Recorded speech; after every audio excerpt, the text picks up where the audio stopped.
Olá, galera. Mais uma vez, estamos aqui de volta, professor Gessé. Gente, um recado importante. Hoje nós precisamos concluir, tá certo? População mundial. Em circunstâncias normais, em sala de aula, nós precisaríamos explicar, né, esse assunto, pelo menos umas 4 aulas, né? Mas como vocês já tiveram tempo de sobra, ou espero que tenham tido tempo de sobra, né, para estudar o assunto, já que já foi disponibilizado para vocês há 15 dias, então, desculpa para entender o assunto não é. Pesquisa, vocês têm de sobra tempo para fazer pesquisa, porque vocês podem pesquisar em casa, em livro, internet, em todo canto. O importante é que o assunto foi colocado à disposição, o slide está lá, tanto na página Geografando como no Sigeduc. Essas aulas é apenas, como eu disse, para reforçar, certo? Elas servem apenas de reforço para elucidar algumas dúvidas que vocês porventura venham a ter, tendo em vista que eu foco mais naquelas questões mais complexas, tá? Digamos assim. Então, como nós temos apenas 20, estamos no slide 19, não é isso? Que é esse slide de questões. Para seguir para 101, a gente vai ter que concluir hoje. Não temos mais data, tá certo? Simplesmente não temos mais data. Na primeira aula gravada, eu não recebi uma sequer, uma única dúvida. Ninguém mandou nenhuma dúvida para mim de nenhuma turma. Portanto, eu deduzo que todo mundo está entendendo tudo. Compreendeu tudo. Ou não leram nada. E aí é problema de vocês. Se vocês não assistiram a aula,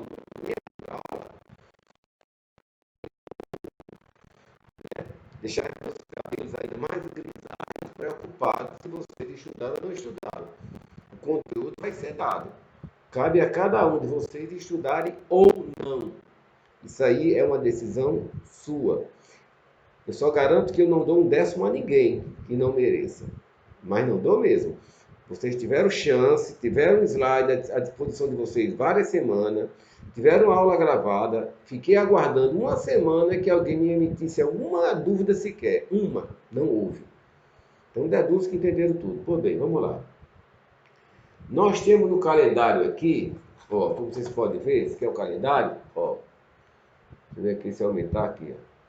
No calendário nós temos aqui, dia 4, certo? Dia 4. Então nós temos hoje, dia 4, certo? Se assim que é melhor. Dia 11, tá certo? Dia 11, vocês vão ter que realizar a prova do terceiro bimestre. A nota dessa atividade que eu vou passar vai valer a nota do terceiro bimestre, dia 11. Que eu vou passar ela antes.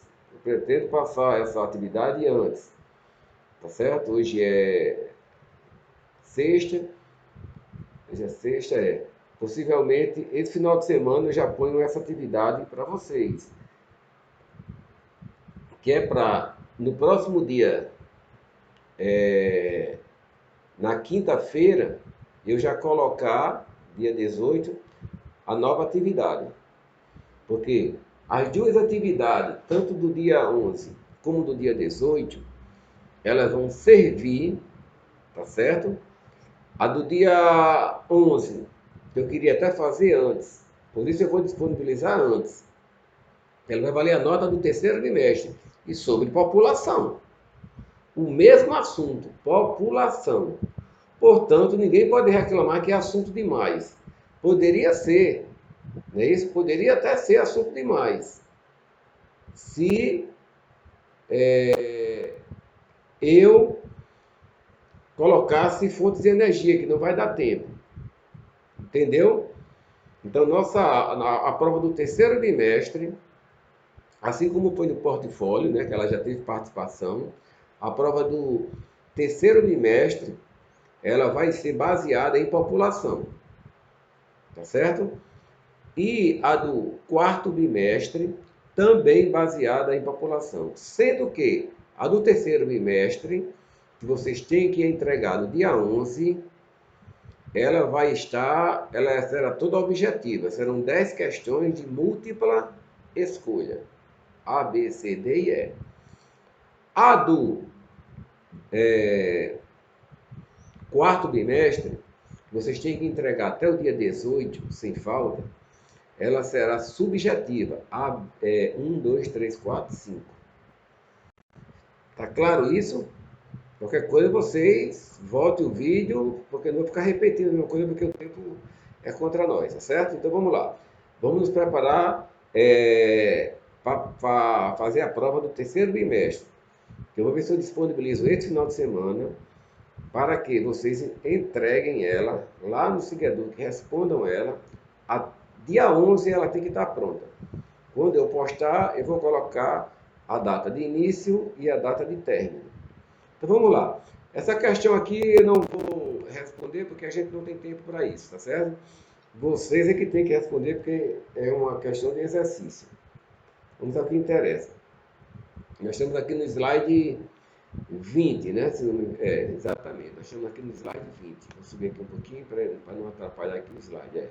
Nós estamos aqui no slide 20, ok? Também tem uma questão, tá certo? Então eu vou à frente. Slide 20. Aí à frente porque slide 21 para cá. Pronto. Slide 20. 22.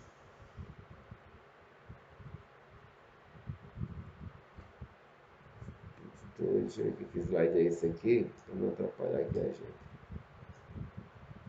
Nós estamos no slide 20, nós temos que ir para o 21.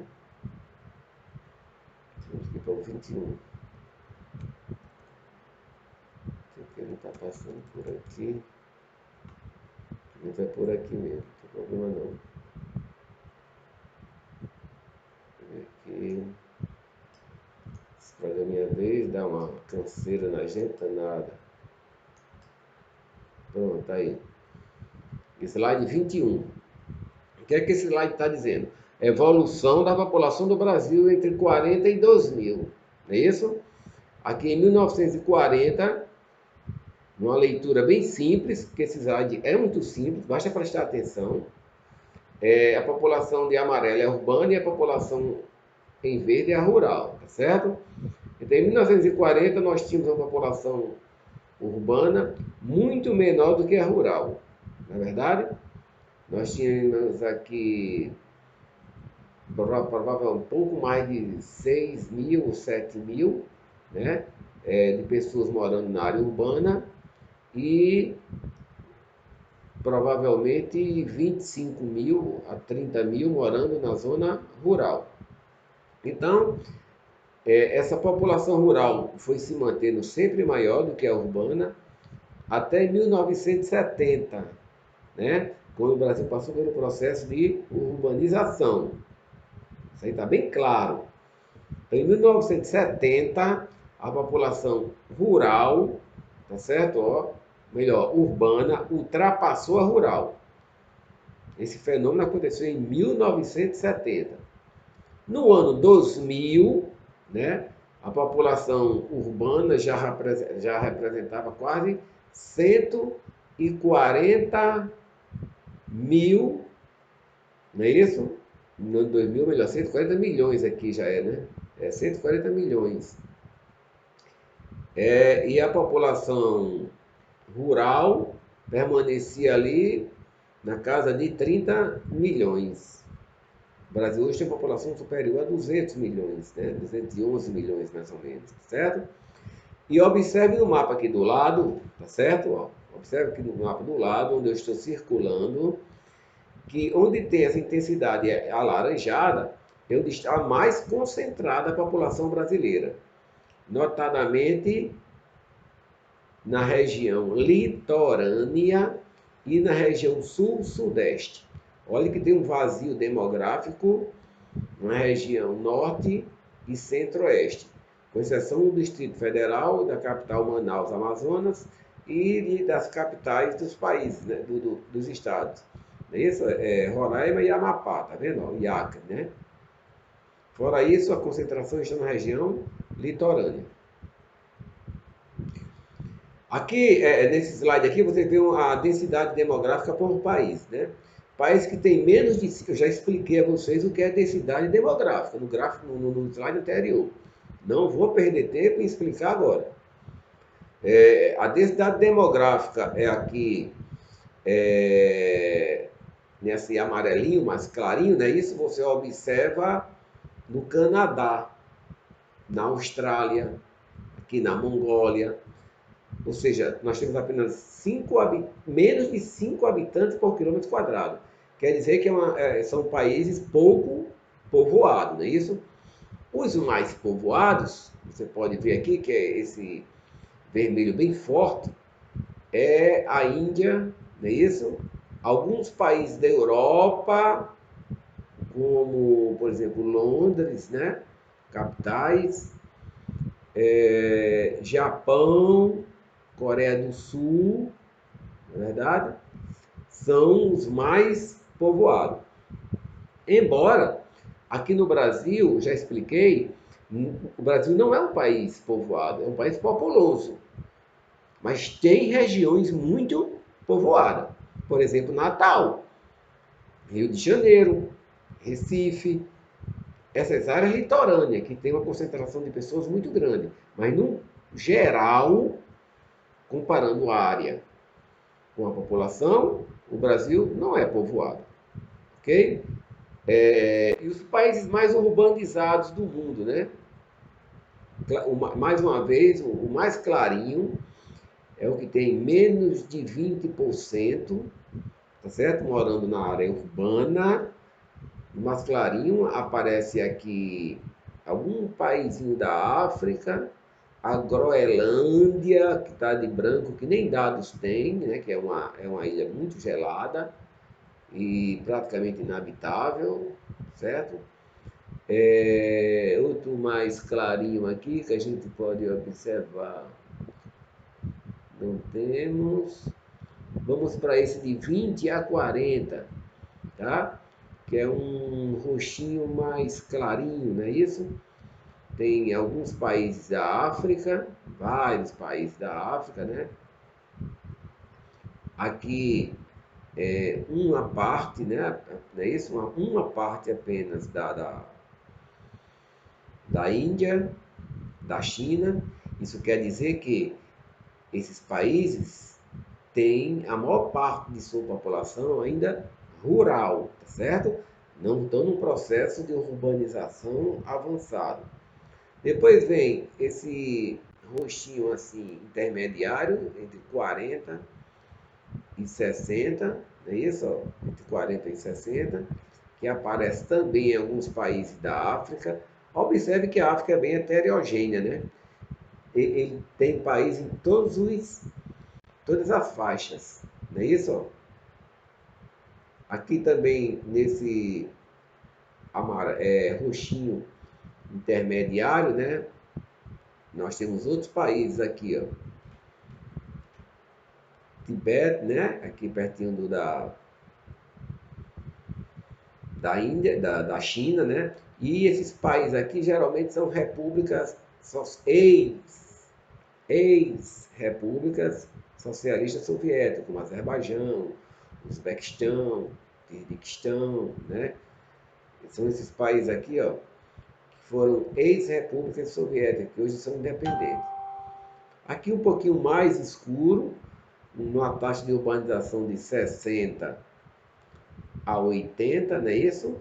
Não é isso? De 60 a 80. Aí você já observa a Rússia, né, por exemplo, né? Alguns países da Europa, não é isso? Canadá, Estados Unidos. E países com mais de 80%, né? Aparece Brasil, ou seja, o Brasil já está com mais de 80%, está com 84%, se não me engano, de taxa de urbanização. É como se de cada 100 pessoas, 84 morassem na área urbana e 16 na área rural. Aparece Brasil, Argentina, Austrália, né? Argélia, alguns países aqui do norte da Europa, como Finlândia, Noruega, Suécia, certo? Enfim, esse é um modelo de países que tem, a gente dá um quadro tanto de número de pessoas por quilômetro quadrado, que é a densidade, como da quem está mais urbanizado e menos urbanizado. Ok, gente? Adiante. Taxa de crescimento da população. Que país está crescendo mais, está crescendo menos ou que está estagnado? Aí você vê aqui, ó, média anual de crescimento da população, certo? Quem está crescendo menos de zero? A Rússia. Tá vendo aqui, ó? A Rússia. E alguns países ex-república, como eu já falei, né? Está abaixo aqui da Rússia. A gente pode citar aqui Azerbaijão, Uzbequistão, Tajiquistão. Esses países aqui também crescem uma população de forma muito lenta. E alguns países aqui como Letônia, Lituânia, Ucrânia, também aqui, ó, a leste da Europa, tá vendo? Sua população se cresce lentamente, ou seja, abaixo de zero. Aquilo que eu expliquei, de 3 casais, um tem filho e 2 não. Portanto, a população vai ser negativa. Né? Numa faixa já de 0 a 1 filho, né, por casal, aparece o Canadá, certo? Como aparece também a China, desculpe, a China, vendo? E alguns países da Europa, como a Itália, não é isso? A Alemanha, como de 0 a 1 filho. De 1 a 2 filhos, que é esse verdinho cana, né? De 1 a 2 filhos, aí já aparece o Brasil. O Brasil entrou na rota dos países desenvolvidos, onde a taxa de natalidade caiu bastante. Ainda tem gente que tem 4, 5 filhos, tem, mas grande parte tem um filho ou 2 no máximo. Depois vem para esse verde aqui um pouquinho mais escuro, né? Que é a galera que tem de 2 a 3. Aí você já vê aqui, ó, Equador, né? Já vê Bolívia, já vê Colômbia, né? Alguns países aqui do Caribe, né? Que é a América Central, alguns países da África, da Ásia, Oriente Médio, e mais de 5, no caso, mais de 3, aliás, são verde mais escuro, está exatamente na Turquia, alguns países da África, tá? Que geralmente são países muçulmanos, como eu já expliquei, são países que não prezam muito pela questão do controle da natalidade, certo? Taxa de mortalidade infantil. Quais países têm uma taxa de mortalidade infantil ainda alta ou muito reduzida? Significa ver que países pouco desenvolvidos, países que pararam no tempo, né? É como se ainda tivesse lá no século XVIII, né? Quando a Europa iniciou a sua revolução industrial. Menos de 10, certo? São os mais desenvolvidos, né? Tem menos de 10 mortes a cada 1000 nascidos. É isso? A cada 1000 que nasce, morre apenas 10. Nós temos países mais ricos, né? Estados Unidos, Canadá, o oeste da Europa, né? Quando fala em oeste da Europa, a gente está se referindo a Paris, a França, né? Que é um país, né? A França, a Alemanha, a Grã-Bretanha, né? A Suécia, a Noruega, a Austrália. Tá aqui, ó. A gente está nesse nível aqui, a Austrália, né? Depois vem aqueles países que de 10 a 25, né? Que de 1000 morrem de 10 a 25. Aqui nós temos um vizinho nosso que está bem nessa fita, né? Que é a Argentina, né? Tá vendo? e o Uruguai, tá vendo? Vem aqui no cantinho de baixo do Rio Grande do Sul, Argentina e Uruguai. De 25 a 45, né? De 25 a 45, aparecem já, por dizer que a Rússia, né? A Rússia também está nesse nível aqui, né? De 10 a 25, né? A Rússia e alguns países do leste da Europa. De 25 a 45 é que aparece o Brasil. Ainda é alta essa taxa, viu? Já teve pior, é claro, mas ainda é alta. De cada 1.000 que nasce, nós temos 25 a 45 mortos. Ainda é alta essa taxa. E o pior de todos está na África, né? Mais de 100 pessoas. A cada 1.000 que nasce, morre 10%. São países realmente que sofrem de uma série de problemas, né? Falta de desenvolvimento em estrutura, em saúde, em educação, em saneamento básico. A corrupção também prevalece aí, tá certo? A ditadura de alguns chefes de Estado, que são ditadores, e privilegia apenas uma pequena parcela da população, em detrimento da maioria. E quando você olha para esse gráfico de baixo, onde tem a população subnutrida, né? Mais de 30, né? Mais de 30 população subnutrida por cento, certo? Ou seja, 30% de cada 100 pessoas, 30 da África, da maioria da África, são subnutridas. Aqui a gente vê Mongólia, né? Aqui na Ásia, aqui a gente vê Afeganistão, não é isso? Alguns países aqui da América Central. E o Brasil está numa faixa aqui, digamos assim, intermediária, né? Está nessa faixa aqui de 15 a 20. Não é isso? De 15 a 20. E de 5 a 15 aparece a Rússia, a China e alguns países da África branca, né? México, Brasil, Colômbia, estão praticamente no mesmo nível, não é isso? De 15 a 20. Ok, gente? Então, os melhores, né? Esses que estão brancos é porque não aparentam dados, são praticamente zero, certo? Esses branquinhos aqui são praticamente zero. Aqui da Argentina, né? De 5 a 15, né? É onde aparecem esses roxinho mais clarinho, que a gente pode observar, tá vendo? Roxinho mais clarinho. Que confunde muito, né? Esse roxinho aqui com esse roxinho aqui, tá certo? E esse roxinho que é mais de 30, a maioria está concentrado na África. Não adianta. A aula hoje vai ter um pouco de corrida, porque eu preciso, que nós não temos tempo, certo? Vamos falar de expectativa de vida, certo? O que é expectativa de vida? Significa aquelas pessoas, aqueles países onde as pessoas vivem mais, com saúde, né? Quando eu digo viver mais, chegar a 80, 90 anos, não é chegar a 80, 70, 80, 90 anos doente, é chegar com saúde, praticando esporte, fazendo atividades educacionais, lúcido, sem problemas de locomoção, sem dependência de alguém, de aparelhos, de máquinas, de equipamentos. Pessoas que vivem saudável, certo? Então vamos ver. Nós temos aqui número, né? Anos de idade, certo? Anos de idade.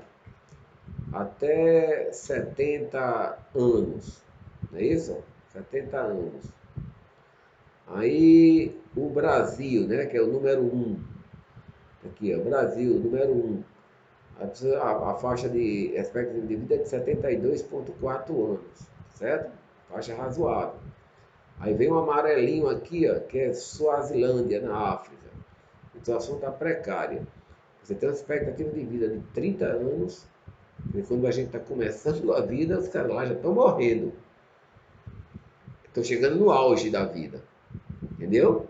30 anos, eu acho que o Brasil, nem no período colonial, tinha uma expectativa de vida dessa. Você vê uma situação na África de alguns países, não todos, e alguns países ainda é muito precária. Esse vermelhinho aqui, ó, que vai do 3 até o 7, quem são eles? O Botsuana, África, Lesoto, África, Zimbábue, África, Zâmbia, África, República Centro-Africana, né, já está dizendo. Número 8, ó. Número 8, ó. Maior expectativa de vida. Ultrapassa 80 anos, chega a 82 anos, é o Japão. Depois nós vemos esse aqui, ó, número 9, que é a Islândia. Islândia é uma ilha, né, que fica ali no norte da Europa. Depois nós temos essa galerinha aqui de azul, que está praticamente no mesmo nível, né? Está com a expectativa de vida aí na faixa de, vamos ver aqui, da Islândia, de 80 anos, né? 80 anos, você vê aqui, ó. Suíça, Austrália, Suécia, Itália, Canadá e Israel. Ou seja, os países mais desenvolvidos têm expectativa de vida melhor, ok? Taxa de mortalidade infantil, gente.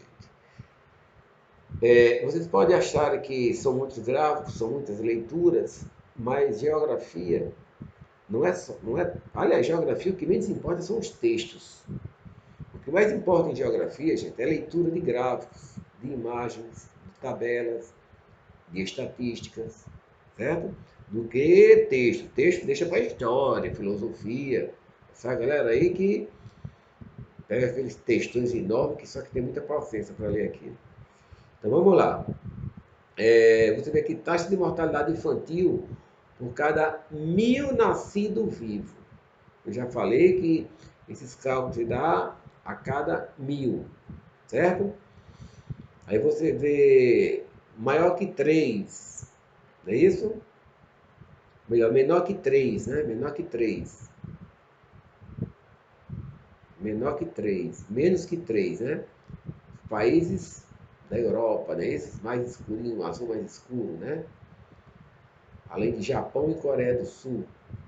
Entre 3 e 6, né? Entre 3 e 6 está Estados Unidos, ou melhor, Canadá, Estados Unidos, alguns países da África, ou melhor, da Europa, desculpe, da Europa, não é isso?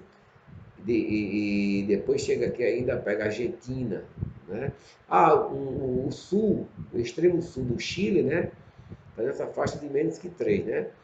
O extremo sul do Chile, que aliás é muito frio.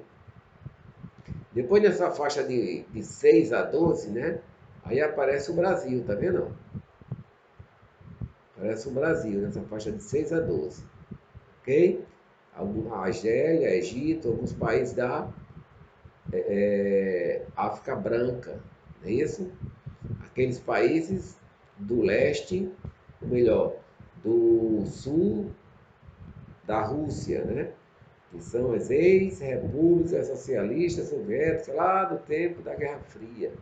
Azerbaijão, Afeganistão, Turbequistão, Uzbequistão, Tadiquistão, Quirguistão, aquela galera lá todinha. E a situação pior, gente? Pior, tá certo? Pior. Com 55. Isso aqui é menor que 3, ó, que é maior que 55. Mais de 55% morre a cada 1.000 nascidos, a maioria está na África, certo? Então, vamos lá. Crescimento populacional brasileiro. Vamos fazer um breve resumo do que foi esse crescimento populacional brasileiro. Até o meio do século XIX, em 1970, melhor, de 50 a 70, né? O crescimento era lento devido às altas taxas de natalidade e às altas taxas de mortalidade. Quando ele diz meado é metade. Metade do século XIX. Foi que ano? 1950. Não é isso? A Segunda Guerra terminou em 1949. Então vamos dizer aí, até 1950, as taxas de natalidade da gente era alta, mas as taxas de mortalidade também.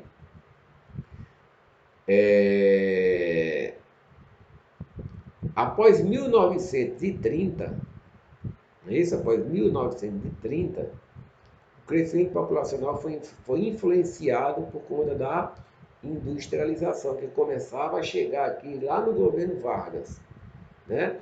A população urbana começava a crescer por conta da chegada da indústria, a gente já falou sobre isso, né? Do êxodo rural. E houve também uma pequena melhoria no país, né? No sistema de saúde, importação de medicamentos, saneamento urbano e etc. A transição da sociedade brasileira de rural para urbana e industrial e a diminuição do analfabetismo.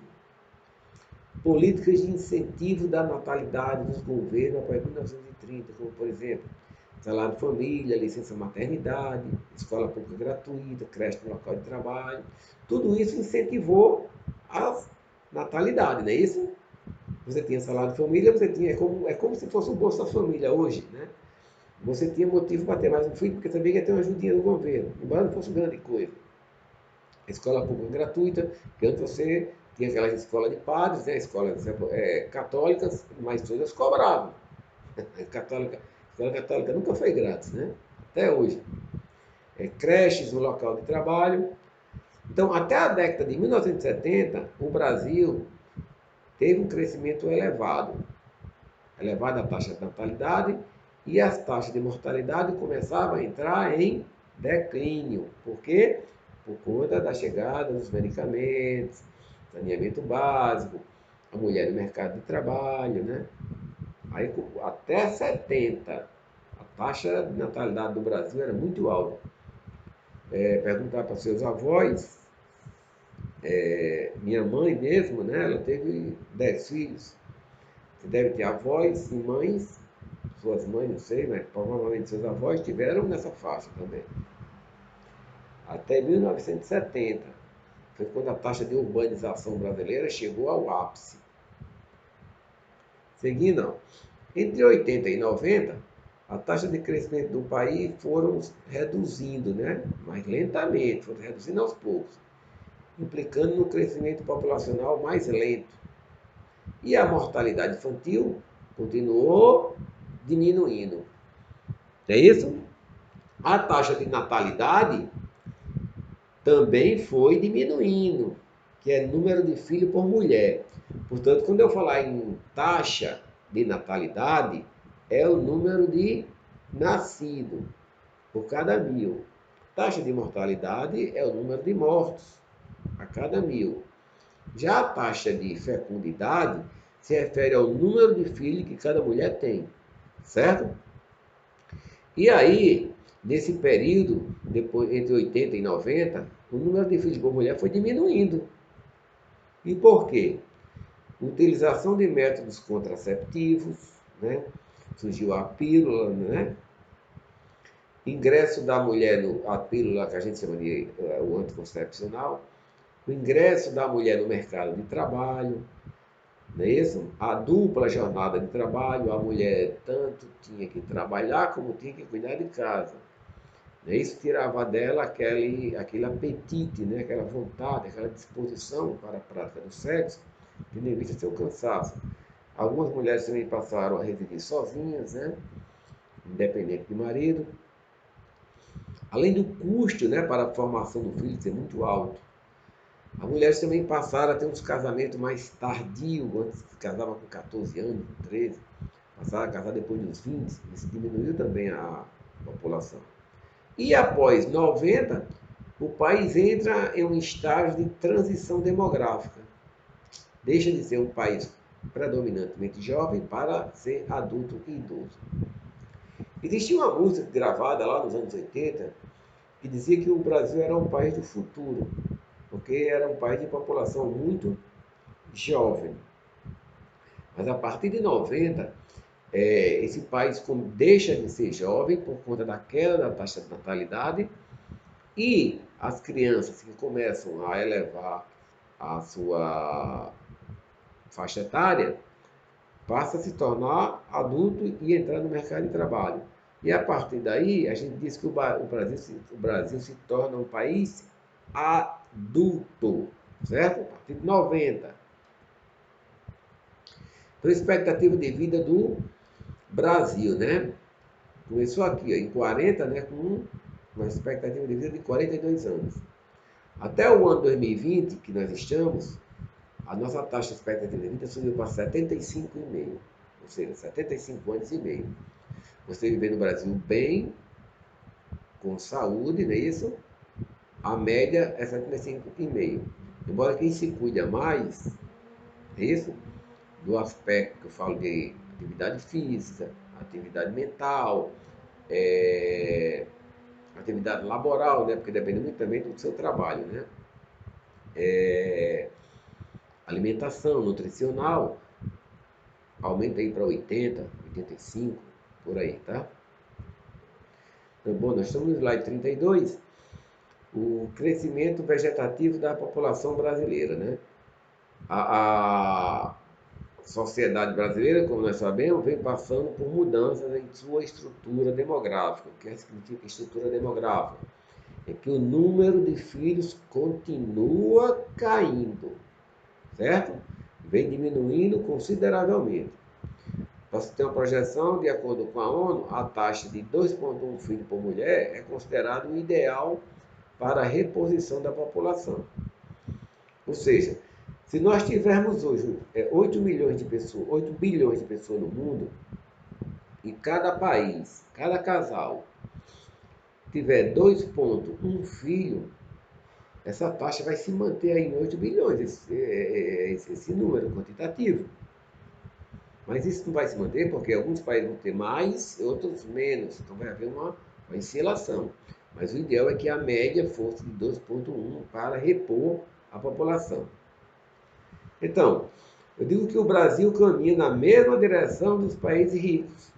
Redução da natalidade.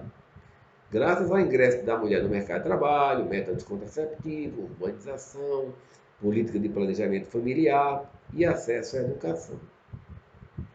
Infelizmente, ainda nós vemos que tem muitas pessoas ainda imaturas ou irresponsáveis, tá?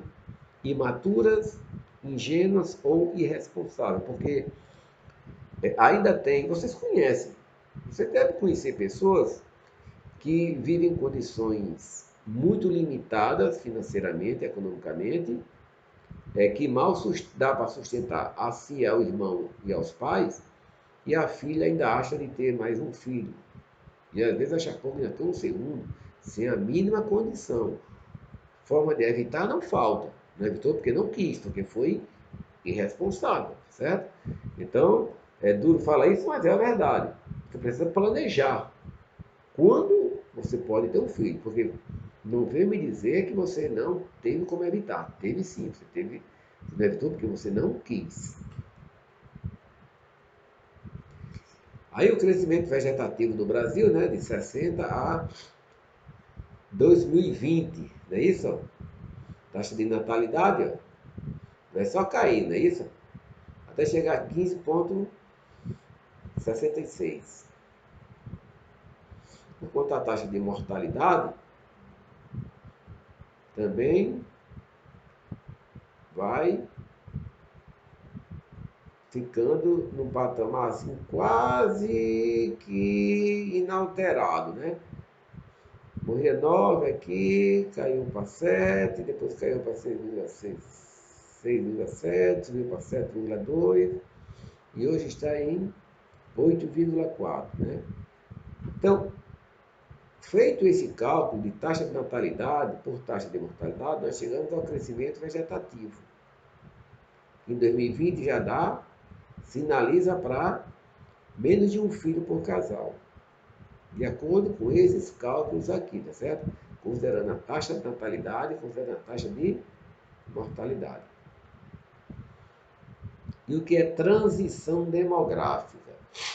Transição demográfica é quando você muda a forma ou o critério ou o estágio de crescimento da população. Você tem aqui uma taxa de natalidade na fase 1, certo? Taxa de mortalidade na fase 1 e o crescimento vegetativo na fase 1. A gente chama de pré-transição, tá certo? Na fase 2, observe que a taxa de natalidade continua alta, mas a taxa de natalidade começa a cair, e muito. Isso chama-se de aceleração demográfica. Por que aceleração? Porque está morrendo mais gente. E a natalidade continua. Na fase 3, começa uma desaceleração demográfica, porque cai a taxa de natalidade demais, cai muito a taxa de natalidade, tá vendo? Ó?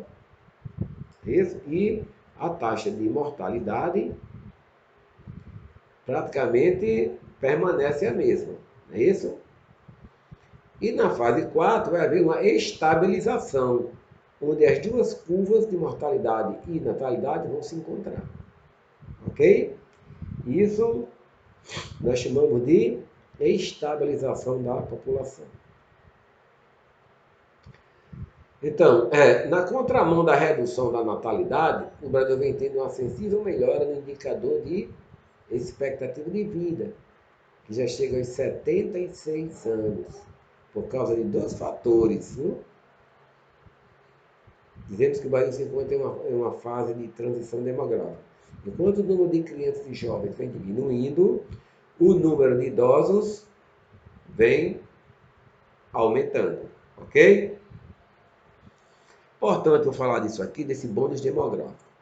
No momento atual, podemos dizer que o Brasil se encontra em uma fase chamada de bônus demográfico.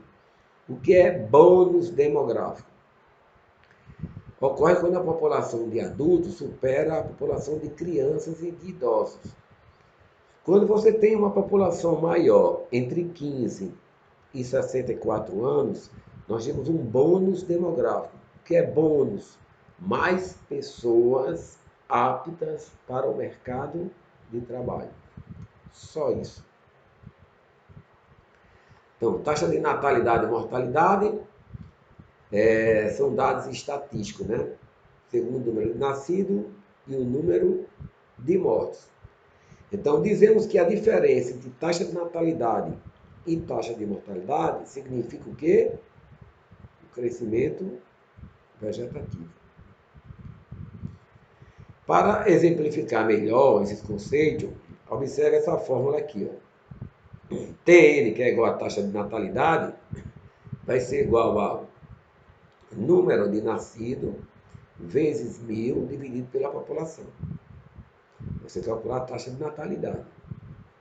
Para você calcular a taxa de mortalidade, vai ser igual ao ATN igual a número de mortes vezes 1000 dividido pela população. E o crescimento vegetativo apenas é simplesmente a diferença entre quem nasce e quem morre. Taxa de nascido, taxa de mortes. Ainda tem a taxa de fecundidade, que é associada ao conceito de natalidade. A taxa de fecundidade é um dado estatístico que indica a média do número de filhos que a mulher tem durante sua idade fértil, que é de 15 a 50 anos. Certo, gente? Se as mulheres, a cada grupo de 1000 mulheres, se divide por X filhos, 50 mulheres tiveram 10 filhos. É isso? 50 mulheres tiveram 10 filhos. Você divide 50 por 10. Não é verdade? A contazinha é bem simples, né? 50 por 10, ó. Isso para fazer bem simples, eu vou dar uma mais difícil. 50 por 10. Significa que houve uma taxa aí de 5. Não é isso? Mas se você tem 100 mulheres para 10 filhos, a taxa é de 2 filhos e meio. Mas se você tem 500 mulheres para 10 filhos, certo? E tem 500 mulheres para 10 filhos, você vai ter 500 mulheres. Você tem 500 mulheres. Você tem 500 mulheres dividido por apenas 10 filhos. Você vai ter 0,5. Então significa dizer que a taxa de natalidade nossa está em plena desaceleração. Ok? Se você tem 5 mulheres, certo? 5 mulheres. Dessas 5 mulheres só tem 2 filhos, é isso? 5 mulheres para apenas 2 filhos. Você pode pegar uma continha simples, 5 mulheres para 2 filhos, daria 2.000, não, seria o inverso. Tem que pegar 2 filhos e dividir por 5, dá 0,4. Você pega o número de filhos e divide pelo número de mulheres, certo?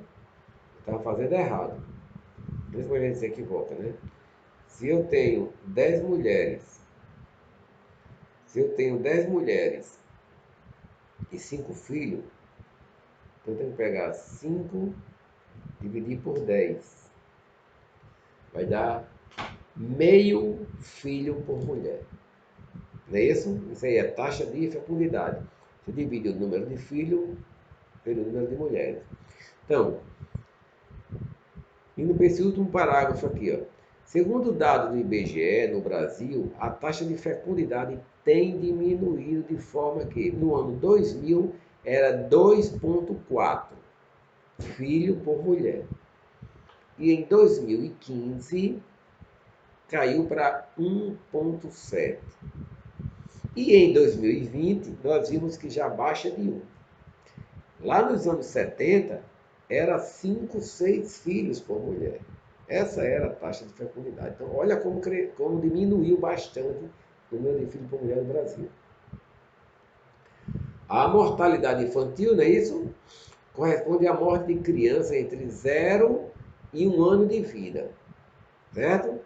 Embora a mortalidade infantil tenha diminuído, ainda é uma realidade em muitos locais do mundo, que a gente já estudou em gráfico passado, né?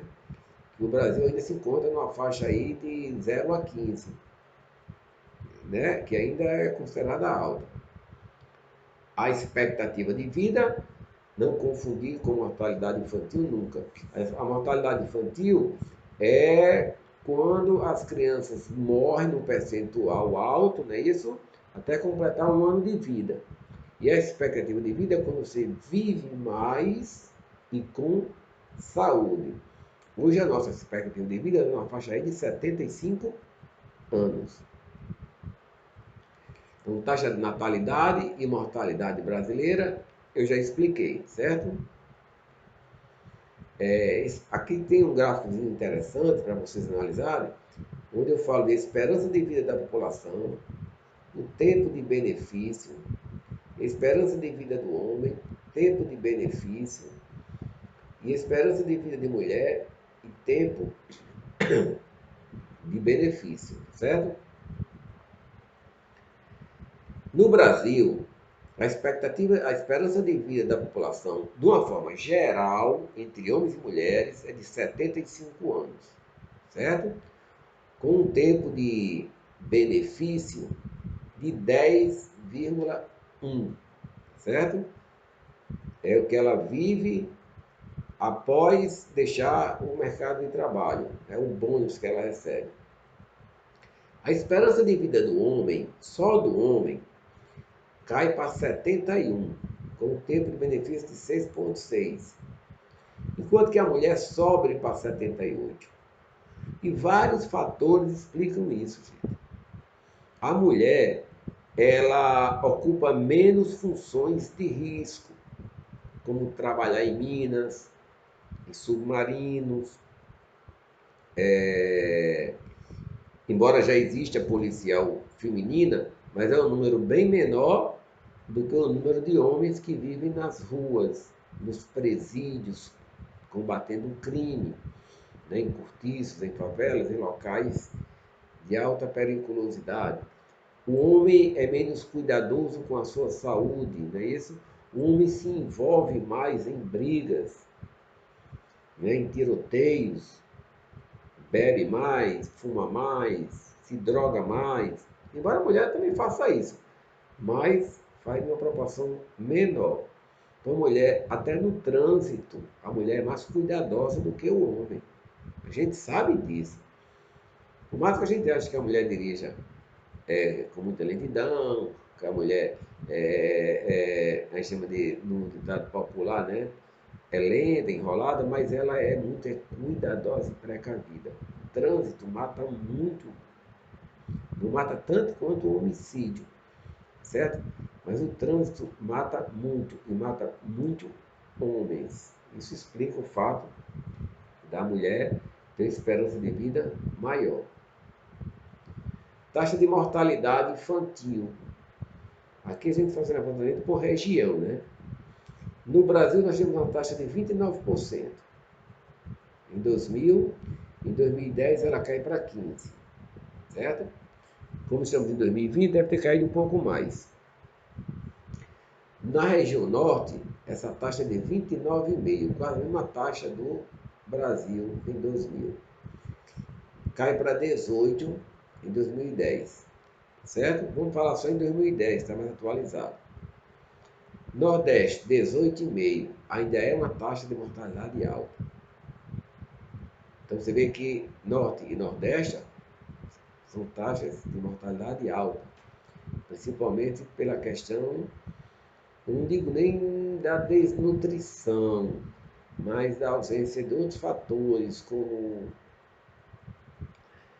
condições sanitárias, hospitais, saneamento básico, certo?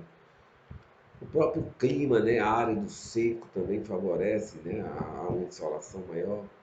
No Sudeste, essa taxa cai para 13%.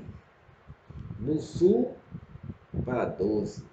É a menor taxa de mortalidade infantil no Brasil é no Sul, 12%. No Centro-Oeste, 14%.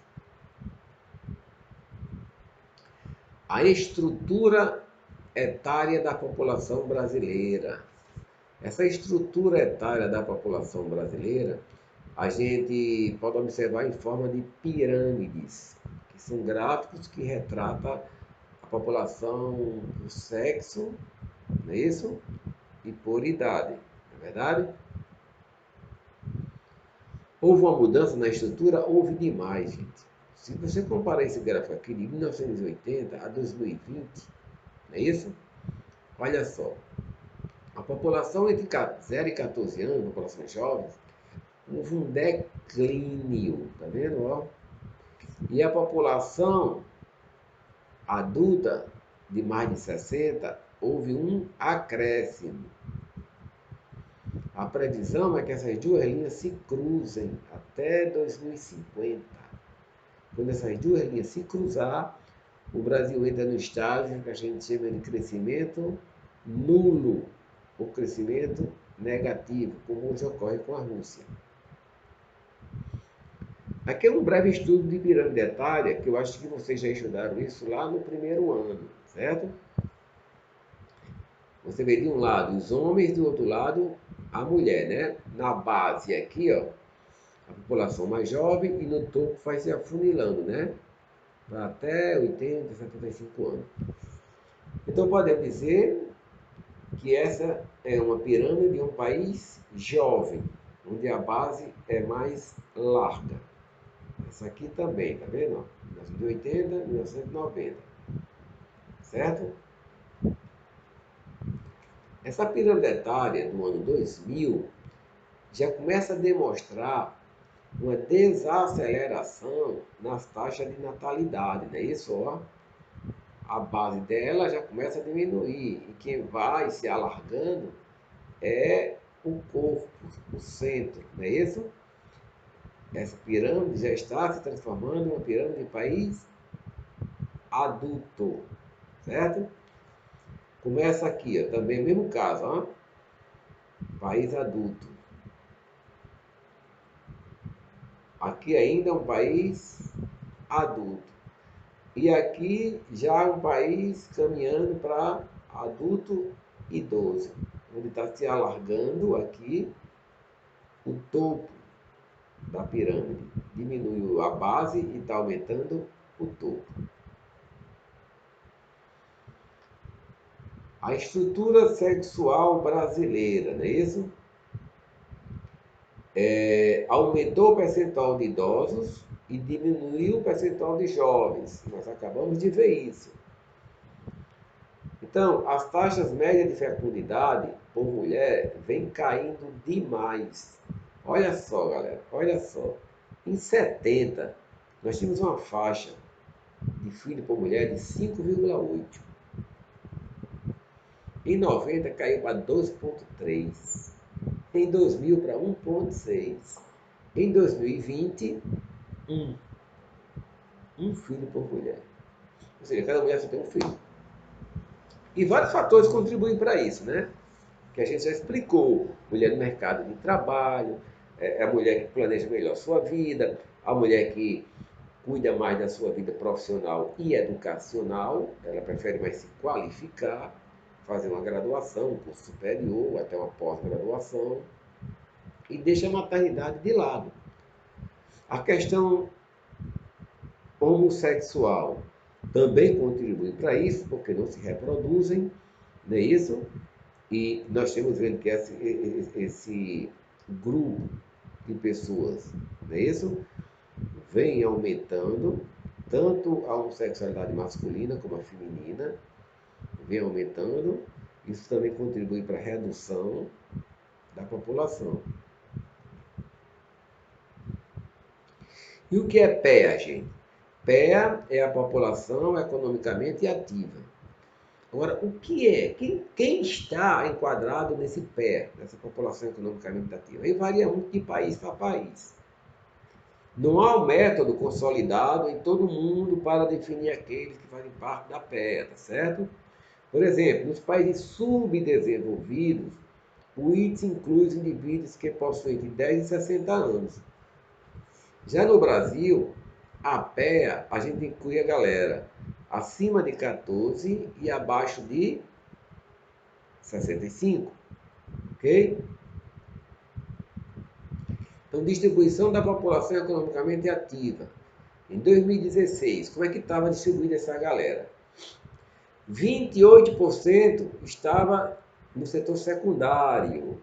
Lembra? O setor secundário é a indústria. 7% no setor primário. Que é o setor primário? O agronegócio, a agricultura, pecuária e extração. E a maioria, 65%, no setor terciário, que envolve comércio, serviços, ambulante e todo tipo de comércio, seja formal ou informal, legal ou ilegal, certo? Ativos e inativos, certo? Pessoas não economicamente ativas, 38% dos brasileiros. Homens economicamente ativos, 36%.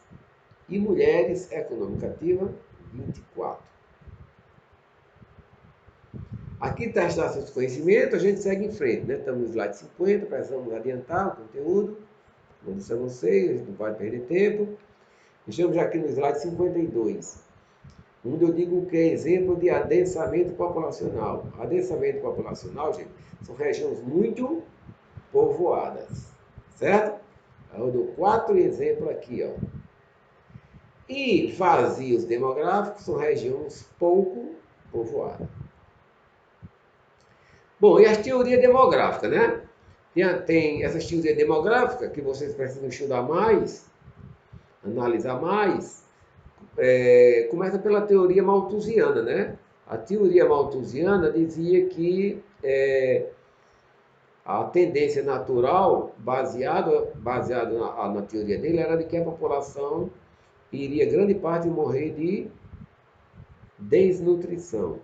Ele se baseou lá no crescimento da Revolução Industrial na Europa, quando a população urbana começou a crescer aceleradamente e ele viu que não ia ter alimentos para todo mundo, né?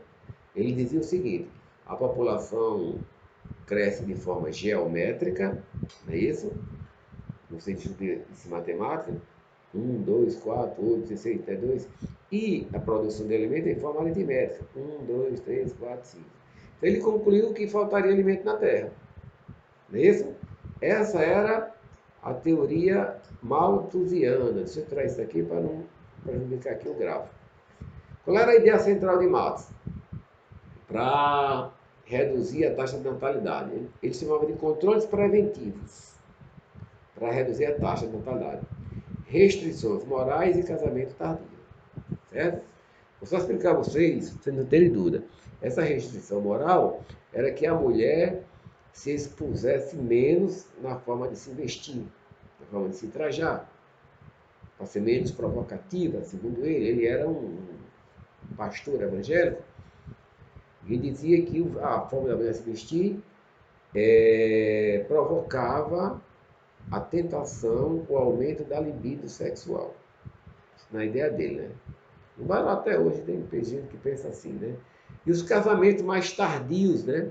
Ao invés de se casar cedo, casar-se mais tarde, e virgem, né? Casar-se mais tarde e virgem. Exatamente para evitar essa proliferação da população.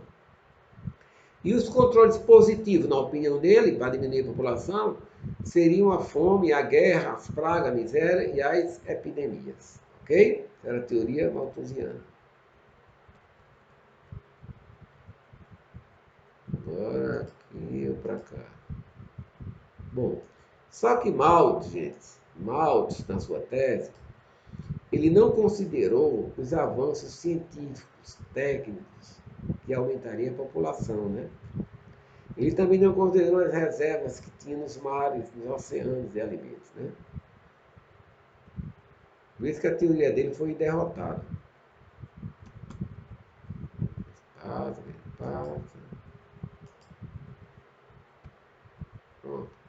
Depois veio a teoria do neo-malthusiano, que dizia o seguinte: o acelerado crescimento da população após a Segunda Guerra Mundial, que foi o nosso, né? Nós crescemos a partir da Segunda Guerra Mundial. Era menor nos países mais desenvolvidos, porque a mulher já estava no mercado de trabalho, e maior nos países menos desenvolvidos. Tá certo? Porque houve uma redução da taxa de mortalidade, né? O uso de antibióticos, vacinas, saneamento básico, desenvolvimento de infraestrutura. Isso fez com que aumentasse o crescimento nos países subdesenvolvidos, como o Brasil, após a Segunda Guerra Mundial. E um grande percentual de jovens nos países periféricos ou menos desenvolvidos traria sérios problemas econômicos, como mão de obra. Então, qual era a ideia central da teoria neo-malthusiana?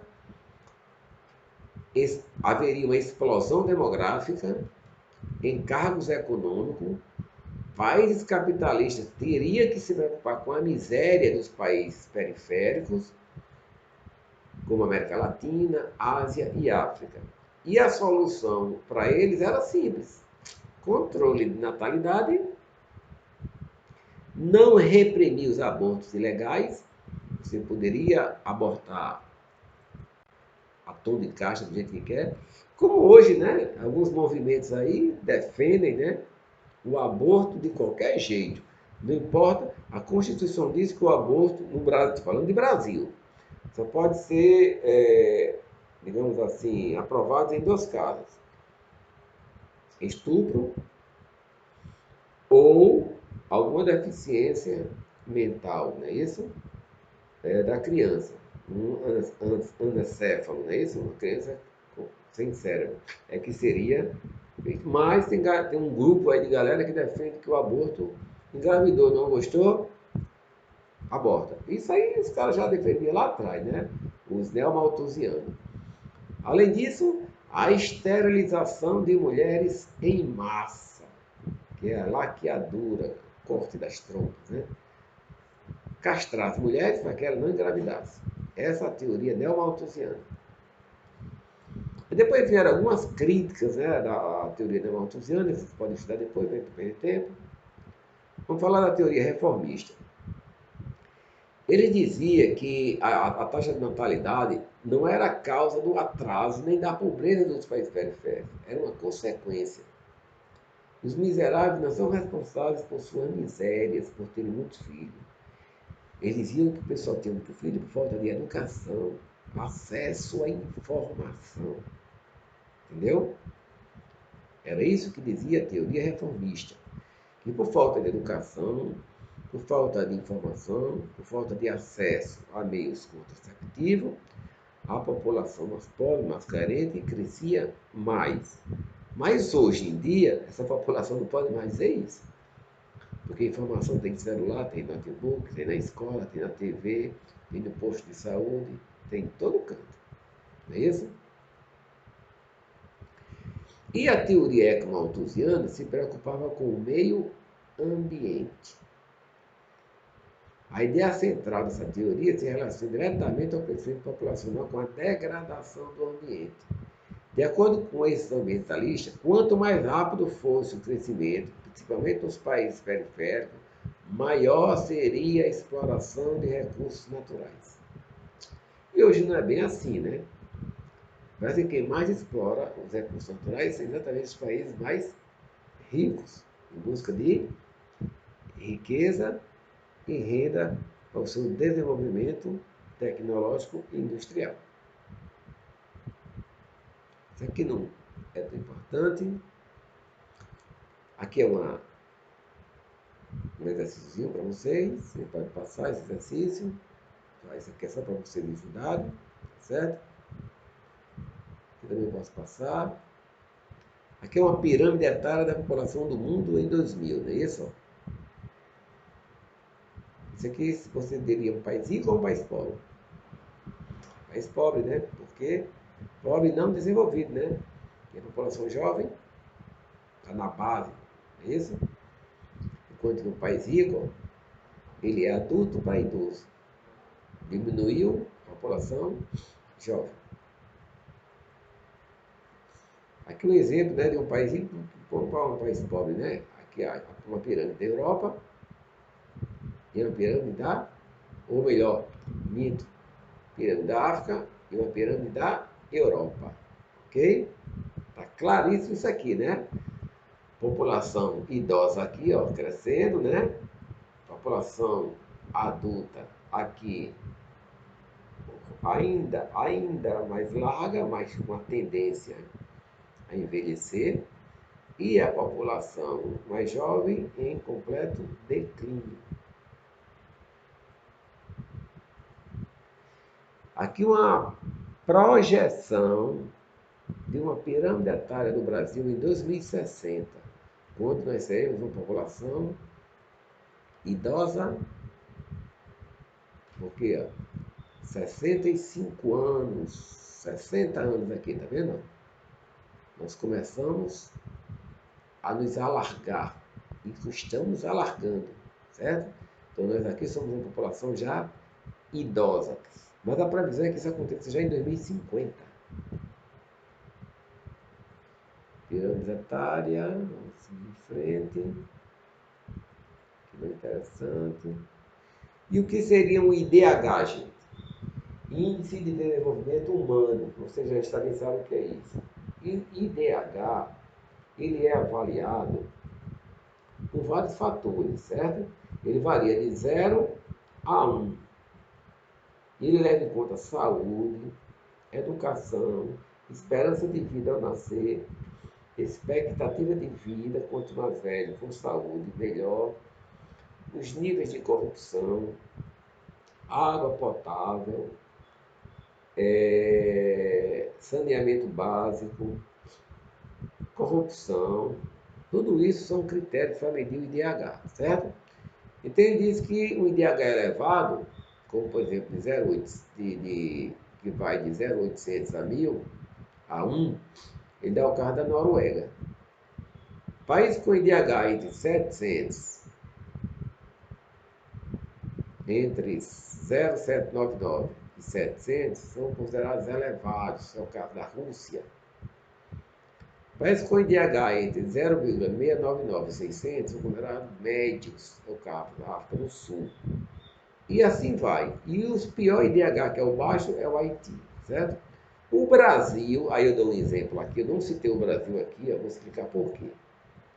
O Brasil, em que pese o IDH de 0,755, ele deveria estar aqui, né? O IDH elevado, mas é enganoso. Por quê? Porque o Brasil tem regiões muito bem e regiões muito mal. O sul, o sudeste e até o centro-oeste tem um IDH acima na faixa de 700. Mas quando você vem para norte e nordeste, esse IDH declina de 700. Por isso que esse IDH do Brasil é um pouco enganoso nesse sentido. Porque se você fazer um IDH por região, você vai ver que o IDH do Brasil seria bastante heterogêneo. Índice de percepção de corrupção em alguns países. Quanto maior os valores, mais limpo é o país, tá vendo? Ó? Maior valor, ó, 90. Dinamarca, mais limpo, quer dizer menos corrupto, né? Dinamarca, Reino Unido, Estados Unidos, Uruguai, Coreia do Sul, Cuba. O Brasil está aqui, ó, com um pouco mais de 40. O Brasil é corrupto, né? Está um pouco acima de Tailândia, Argentina, Angola e Somália. Movimentos migratórios no mundo, gente. Gente, vocês sabem o que é migração, né? Migração simplesmente é um deslocamento de um local para outro. Apenas isso. Isso é a migração.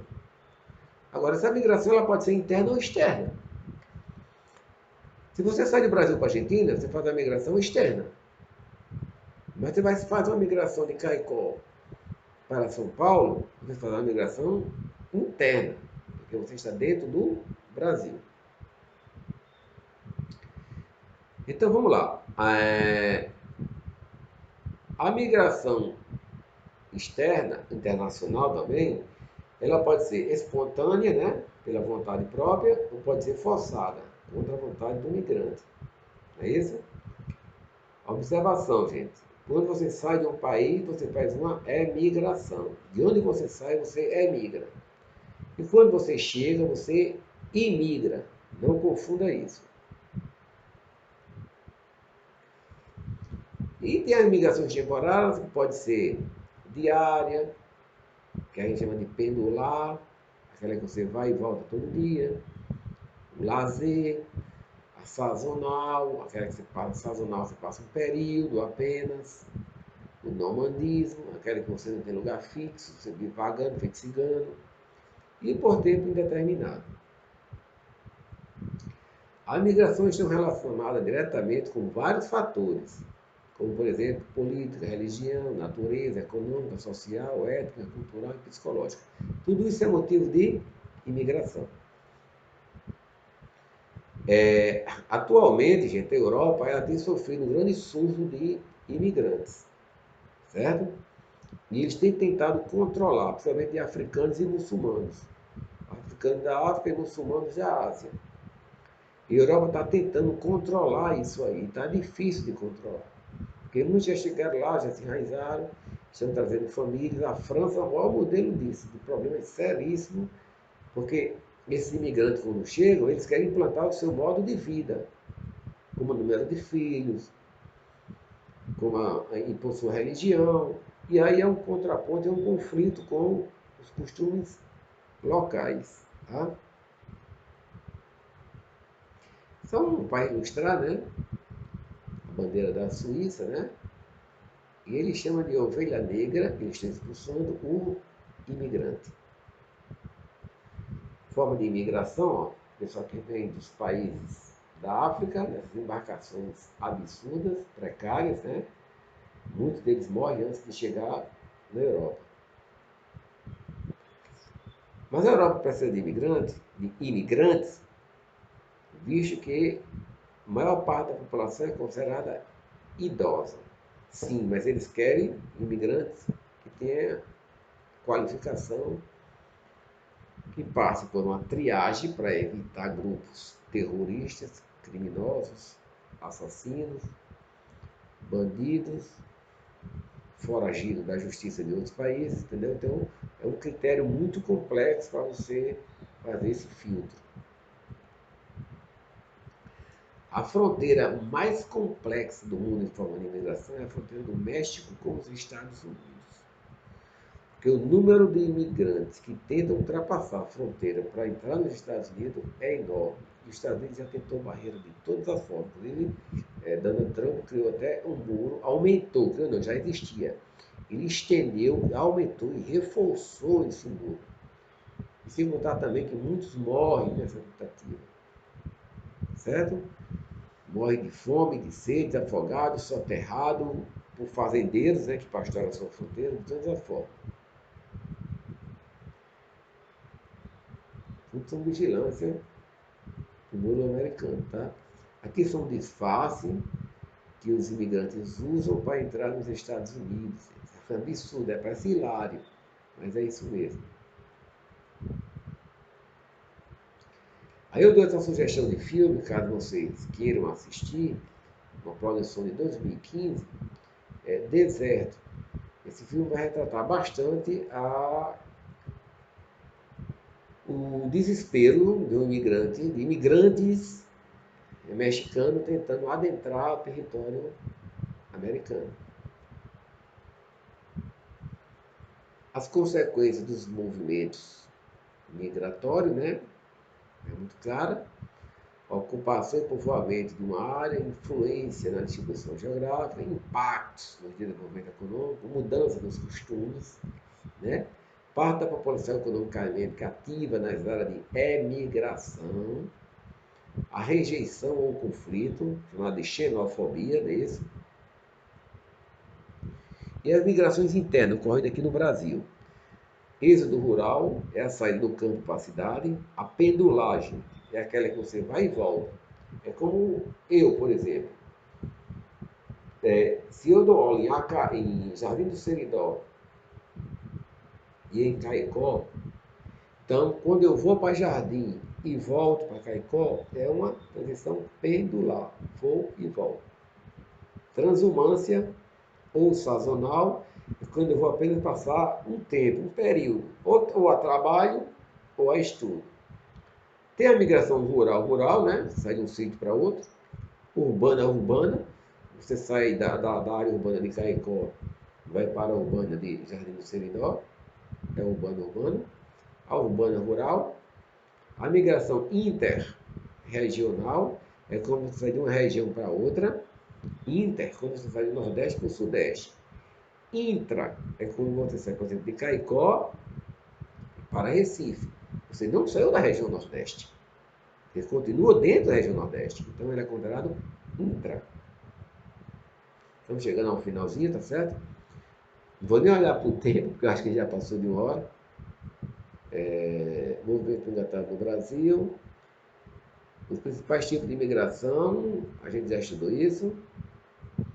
Êxodo rural, vocês já sabem o que é, a migração do campo para a cidade.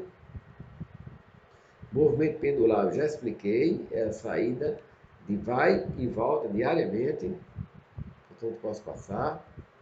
A transumância, eu já expliquei, mas vou dar um exemplo apenas. Por exemplo, no Centro-Oeste é comum muitas pessoas do Nordeste migrarem para lá por conta da safra, dos períodos de safra, do trigo, safra da cana-de-açúcar, safra do arroz, do trigo, do feijão. Então a pessoa vai para lá, trabalha por 3 meses durante a safra, depois volta. Isso é uma transumância, é um período. Imigração de europeus para o Brasil, algumas causas, né? Isso aqui é mais um contexto histórico. 1930 até os dias atuais, vários acontecimentos frearam a vinda de imigrantes. Muitas coisas que aconteciam nesse período frearam a vinda de imigrantes do exterior para cá. Mesmo assim, após a Segunda Guerra, né, muitos imigrantes vieram para o Brasil, atrás de terra, industrializar o país, trabalhar nos cafezais, né? Então as guerras favoreceram o Brasil nesse contexto aí. Quem são os imigrantes estrangeiros do Brasil hoje? 31% são portugueses, 30% são italianos, 4% são alemães, basicamente vivendo em Santa Catarina, 4,2% são japoneses, basicamente vivendo em São Paulo, espanhóis são 13% e outros, né, asiáticos, iranianos, ou, judeus, libaneses, asiáticos, de forma geral, do Oriente Médio, 17,8. Chegamos ao slide 101, não é isso? Nosso último slide. E eu falo de emigração. A emigração é a saída do Brasil para fora. Estou repetindo. Imigrante é o que chega. Emigrante com é o que sai. Ok? Então vamos migrar os brasileiros para o Japão, principalmente os descendentes de japoneses que chegaram aqui, fizeram filhos, mas que resolveram voltar para o seu país de origem. Para os Estados Unidos, claro, eles já sabem a oferta de trabalho e estudo. Para o Paraguai, muitos fazendeiros foram porque lá tinha terra, tem terras bastante férteis para o cultivo da soja, da cana-de-açúcar, pouco explorada pelos próprios paraguaios, né? Para o Uruguai também, pecuaristas, agricultores, e também para a Bolívia. Então, gente, vamos lá. Aqui nós terminamos a nossa segunda aula gravada e a última sobre população. A partir de agora é com vocês. O que dependia de mim foi feito. Passei um slide com 101 laudas que terminamos hoje. Vocês tiveram mais de uma semana para estudar esse slide, tempo de sobra, e ainda tem tempo de sobra. Tivemos uma aula gravada explicativa. Hoje tivemos a nossa segunda aula gravada explicativa. Não há do que reclamar. Agora é fazer a atividade que eu devo estar postando ainda esse final de semana. E essa atividade, vocês têm que estar com ela pronta, já respondida. Vou até dar um prazo bom, viu? No dia 11, certo? Vou mostrar aqui o calendário para vocês, olha aí, ó.